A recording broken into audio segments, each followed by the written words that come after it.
This video is the companion to my Persona 6 speculation video, and sort of goes through most of the chronology of Persona a little more, so it contains spoilers for most of the series, delving deeper into a point I made from that video.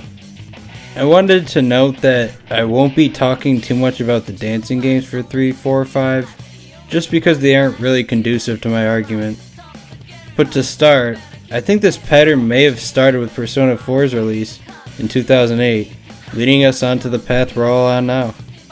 So hear me out. Persona 4 was already a hit, and got several spin-offs including the rhythm-based Dancing All Night, the 2 Etrian Odyssey-inspired Persona Q games, the 2 arena fighting games, as well as the enhanced port of Persona 4 titled Persona 4 Golden, or The Golden in Japan. Persona 5 seems to be following a similar trend in that regard, where it's gotten an enhanced port, the Phantom Thieves were the main part of Persona Q2, as well as getting a dancing game spin-off along with Persona 3 and the Dynasty Warriors themed Persona 5 Strikers, which is a real nice fit for that cast. But anyway, I feel like the answer lies with the enhanced ports of Personas 3 through 5. It may have started with Persona 4, but retroactively with Persona 3. How I'm saying it probably doesn't make any sense right now, but I'm hoping it will later. So Persona 4 comes out in 2008 and is often regarded as one of the favorites in the series, so it makes sense it would get a continuation of some kind. So around 4 years later, the fighting game Persona 4 Arena releases and continues where Persona 4 left off, which ends up connecting Personas 3 and 4 together more so than they already were, where characters from both casts participate in the fighting tournament. That connection already starting when the Persona 4 cast goes to the setting of Persona 3, which is Tatsumi Port Island, and attend Gekkokan High and visit Club Escapade.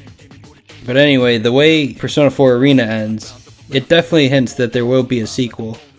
Around the same time, Persona 4 Golden releases on the Vita, and is an enhanced port of the original Persona 4 RPG, introducing some combat mechanic additions, an extra semester, extra events, the character of Marie, and so on. A year later, Persona 4 Ultimax releases, which picks up right from where the previous Arena game ended, and features some more characters from the Persona 3 cast, and includes Marie in the sequel after having just appeared in Persona 4 Golden, meaning that the events of Golden were canon for Arena, even if they weren't explicitly referenced. They had to be, right? Otherwise it wouldn't have made sense to include her, since her character was absent from the original version of Persona 4.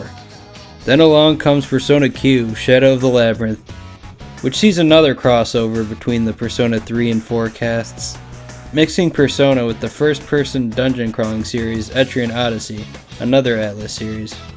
Even though the circumstances that brought these two casts together involve time travel, and even though they get their memories wiped by the end, the events of this game are still canon. Why am I bringing this up?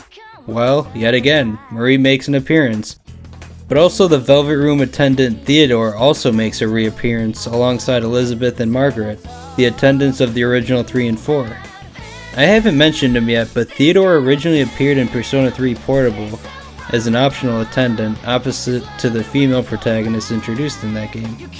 Often referred to as FemC, but has now been confirmed as Kotone Shiomi with the recent remasters of Persona 3 Portable and Persona 4 Golden.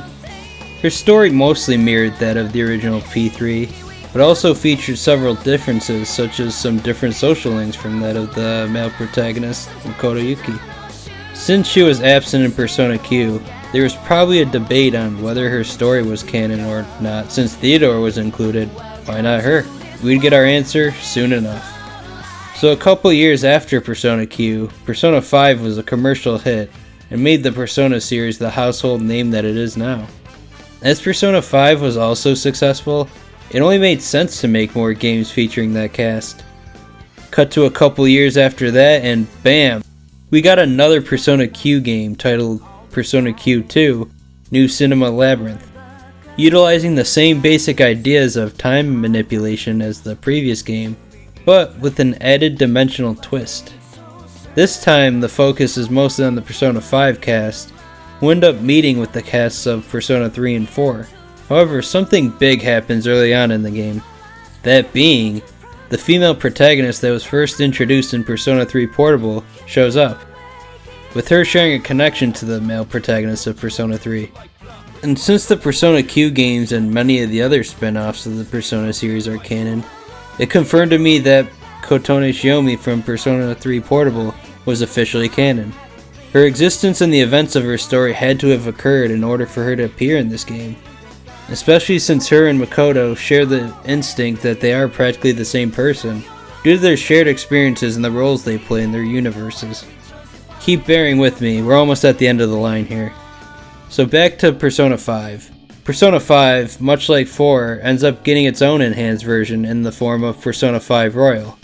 Now, much like Persona 4 Golden, Persona 5 Royal adds a bonus third semester to the story, but also adds 2 new characters in the forms of Kasumi Yoshizawa and Dr. Maruki, both leaving a huge impression on many of the people that played it, which may have surprised people when Persona 5 Strikers came out and Kasumi and Maruki were both absent from the game.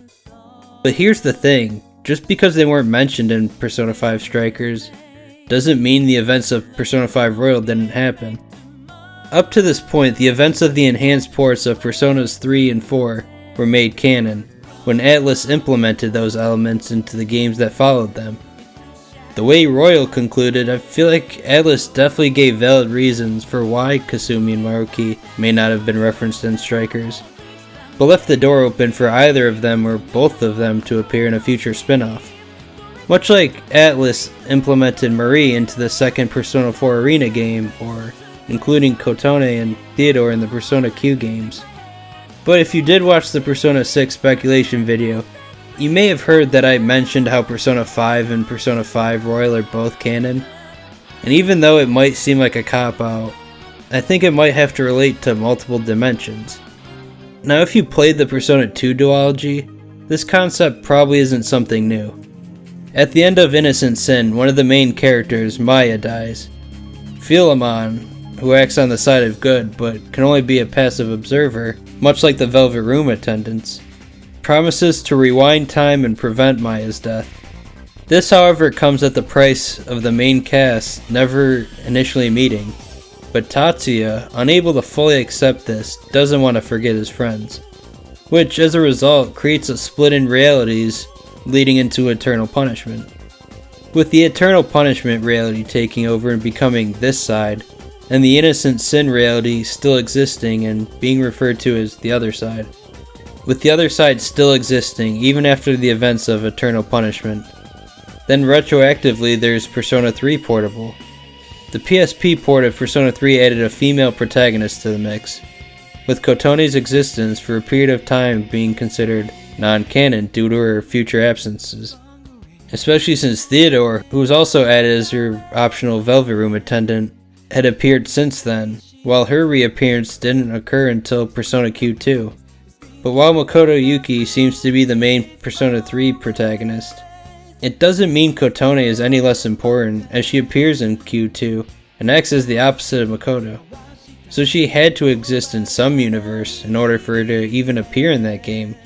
With Q2 including Kotone, it seems to me like Atlus wanted to come out and show people that her story is canon.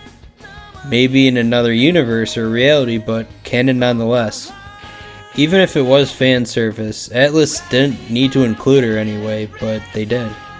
Even the main intro that was made for P3P tackles this parallel of Makoto and Kotone, with most of the screen being cut in half to show the split in reality, as well as the butterfly effect mentioned in the intro being an example of, while they are mostly similar, they still share their differences. Aside from being different genders, there's also several social links and events that are different between the characters. There's also the fact that you can save Shinjiro from death on the October 4th mission with the female protagonist, further playing into the butterfly effect of there being small changes that have affected both universes, regardless of how small they appear.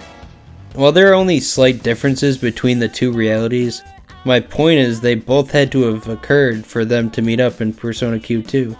And whether or not you prefer the vanilla versions of Persona 4 and 5 to their enhanced ports, I believe the small changes and additions made to them, such as extra events and characters, also serve to act as possibly adding to the reality we see focused on in the mainline game, or even be part of another one entirely. with the possibility of replacing the originals in importance, or standing alongside it. I mean, why else would Atlus go to the trouble of adding all this extra stuff to the original game for these enhanced ports, such as the characters and events? Persona 5 Royal adds the third semester, which offers a choice between two different realities. That too can possibly play into this idea, aside from all the different endings you could get in the Persona games, whether they're good or bad. But maybe I'm getting too ahead of myself. Anyway, my point is, different realities and timelines to Persona have existed for a while, but they all still seem canon in some way or another, whether that's from there being more than one version of a universe or not. So with Persona 5 Tactica recently being announced, it's a matter of time until we found out if Kasumi from Royal will be in it, or even Zenkichi or Sophie from Strikers. I can't believe I made this long video just to explain why another Persona 5 spin-off game is going to come out. If it isn't the Persona 5 Tactica game that was announced that will prove this argument, maybe there'll be another one after. But who knows, maybe this is it. Anyway, if you finished this video, thanks so much for watching. I hope you were able to find enjoyment out of it, and I look forward to reading the comments of the video and seeing what you guys think. Until the next one, take care.